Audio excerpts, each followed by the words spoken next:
Hello students, today we will study about the composition and formation of acid rain.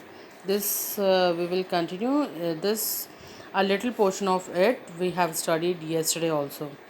So here we will study about the formation of nitric acid. Yesterday we studied about the formation of sulfuric and sulfurous acid. Okay. See, high temperatures in furnaces and internal combustion engines.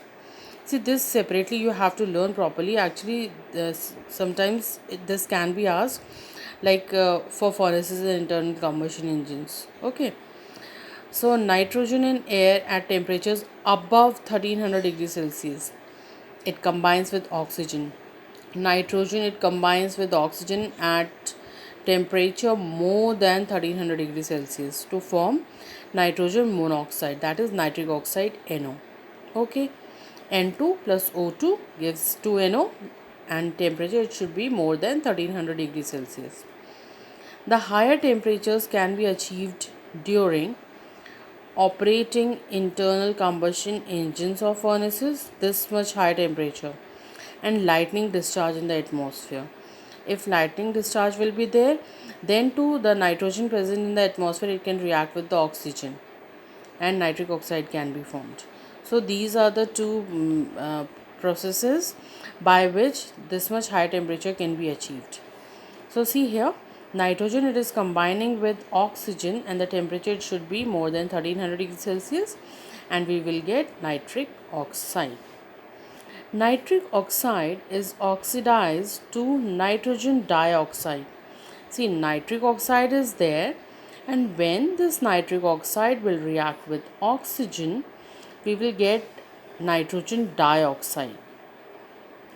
Nitrogen dioxide it reacts with water vapor to form nitrous acid and nitric acid. See, HNO2 is nitrous acid, HNO3 is nitric acid, and when this nitrogen dioxide gas it will combine with water vapors present in the atmosphere, it will form nitrous plus nitric acid, mixture of both the acids. Okay, nitrous and nitric.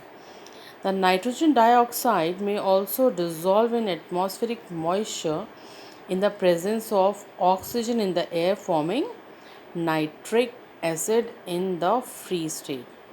The nitrogen dioxide gas which is present in the atmosphere, it will combine with the moisture and it will form nitric oxide. See, H2O, NO2 plus O2, we will get HNO3. It will combine with oxygen and water vapors and it will form HNO3. Thus, the acidity in the rain, it is due to reaction of oxides of nitrogen with water vapor.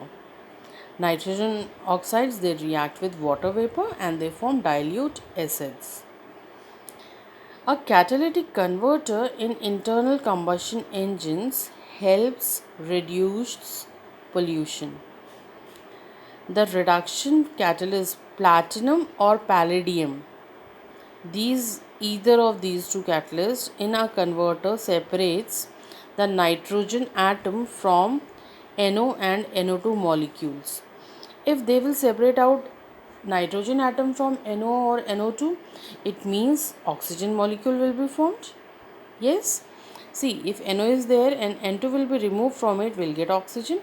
If NO2 is there, then too that NO2 will give nitrogen and oxygen. It means nitrogen gas is separated from oxygen and thus the oxide of nitrogen, which are pollutants, are converted into free nitrogen and thus it will help in cleaning the atmosphere or it will help in reducing the pollution. So if catalytic converters they will be used in the internal combustion engines, they will reduce the air pollution and thus acid rain. Yes, see, factories are there. From factories, SO2 and NO2 gases are evolved. This SO2 and NO2 gases, these two gases, when they will combine with oxygen also, they will form sulfuric and nitric acids.